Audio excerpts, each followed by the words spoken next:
রাধে রাধে, জয় জয় শ্রী হরিদাস। বন্ধুরা, আপনারা সকলে কেমন আছেন? আশা করছি রাধারানী কৃপায় ভালো আছেন। আজ হলো জ্যৈষ্ঠ মাসের শুক্লাপক্ষের শ্রী পাণ্ডবা বা নির্জলা একাদশী। তো আজ এই একাদশীরই মাহাত্ম্য আপনাদের সাথে বর্ণনা করছি। এই একাদশীর মাহাত্ম্য কথা ব্রহ্মবৈবর্ত পুরাণে বর্ণিত রয়েছে।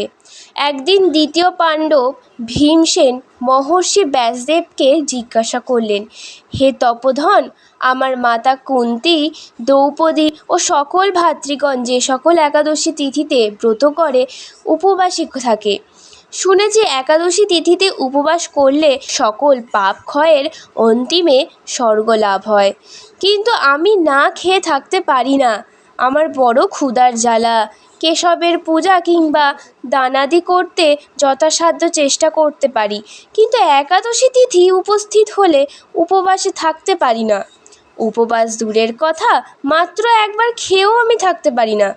তাই হে দয়ানিধে, আমাকে কৃপা করে বলুন, এমন কি পুণ্যদায়িনী ব্রত রয়েছে যাতে মাত্র এক দিবরাত্রি উপবাসে থেকে সেই ফল লাভ করা যায়?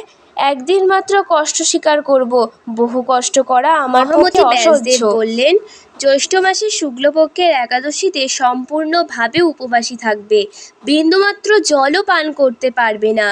তাহলে সম্বৎসরে সকল একাদশী ব্রতের ফল লাভ হবে, সকল তীর্থ সেবার ফল লাভ হবে এই একাদশী ব্রতে।